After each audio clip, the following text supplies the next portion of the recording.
Yes, I mean, they had the poor dog for less than 2 weeks, but the dog already had an Instagram account. It's crazy, isn't it? With so many followers. Yeah.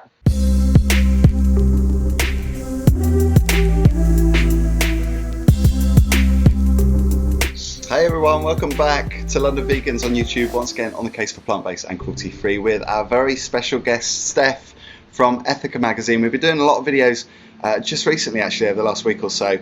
Topical stuff, news stories, something that has hit the headlines recently is the story about the dog which was bought by YouTuber Molly-Mae Hague. Well, actually, it was her, not husband, her boyfriend, wasn't it? Was it Tommy, her boyfriend? That's right, yes. She was gifted this Pomeranian puppy for her birthday, I believe, at the end of May. Obviously, she's got a big following. I think she's got 4 million followers on her Instagram account. That's right, but yes. She's a YouTuber as well. I don't know how many subscribers she's got, but obviously a lot of people have been kicking off because they've seen this story unfolding. The whole story, which was kind of a whole romantic story to start off with, because Molly-Mae and Tommy met on Love Island last year, for anybody who watches Love Island, and they are still together. They live together in Manchester, and so it was a birthday around the 20-something of May, and he gifted her many things, including a Pomeranian puppy, Mr. Chai, they called him, who was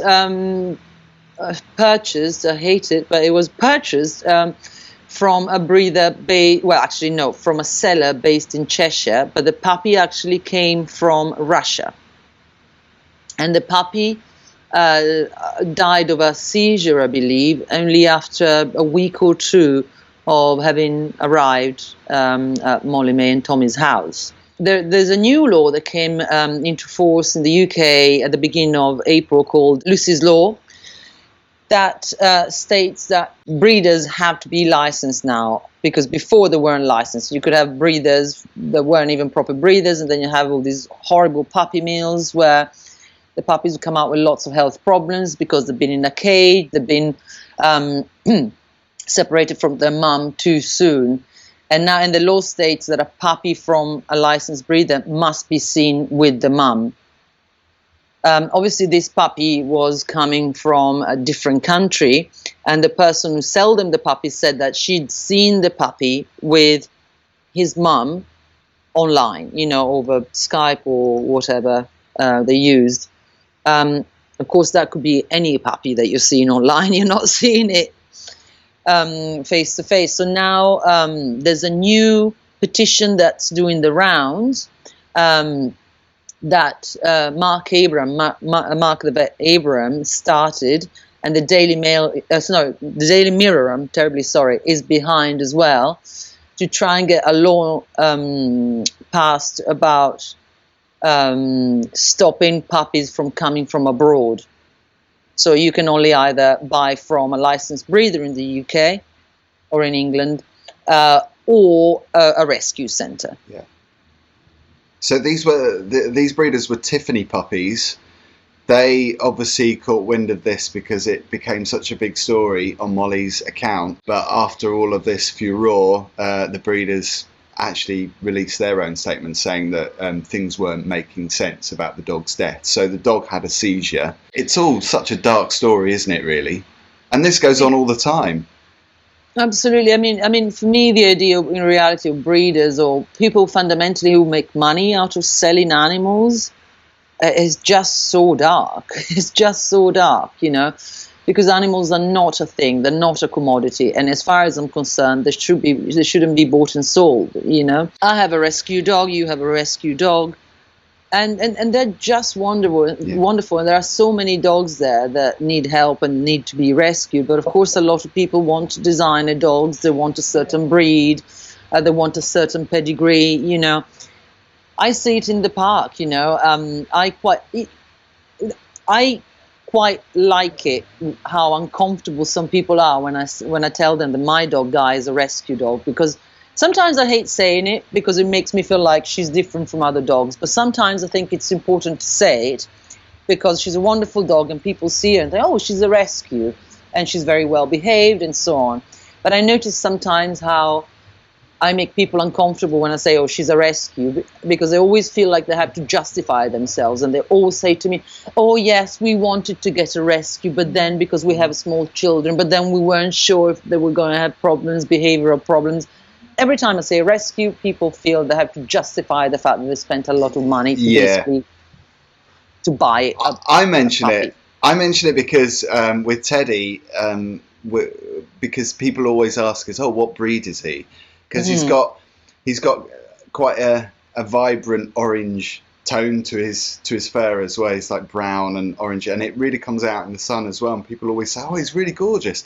What breed is he? And I always have to say it was a rescue, so we don't really know. It's like, you know, a bit of a mix of Labrador and maybe, you know, like a farm working dog, collie. So yeah, I mention it for that reason, but I always feel, I don't know, I feel like it's a good thing though, because I get the same reaction from people as well, because they feel like they have to justify why their dog isn't a rescue dog.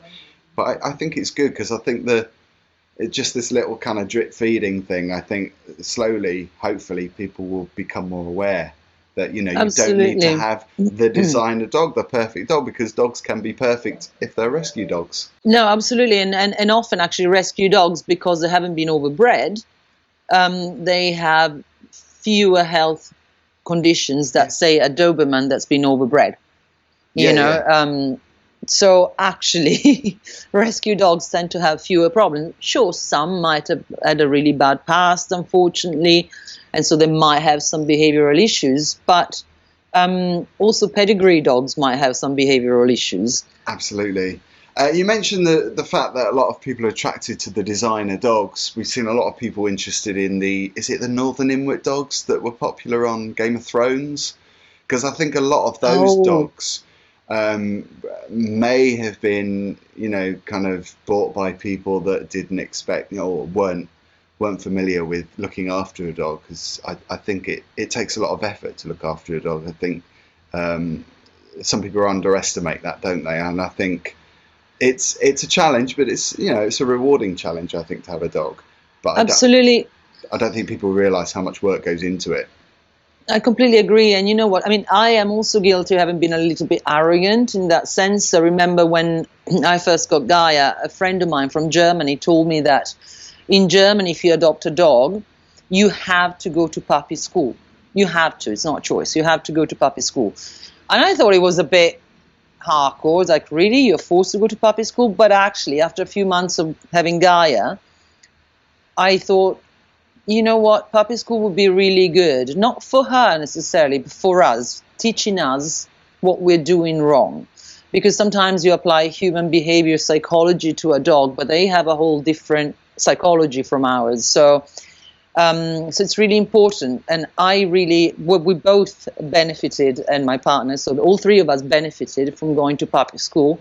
It was a lot of fun, and we learned a lot. So actually, I think if it became law that people had to go to puppy school, you know, for a few weeks, I think it would be a really good thing, because a lot of people struggle, a little bit with children struggle because they're doing things wrong, not because their dog is misbehaved, but because they're having miscommunication with that dog.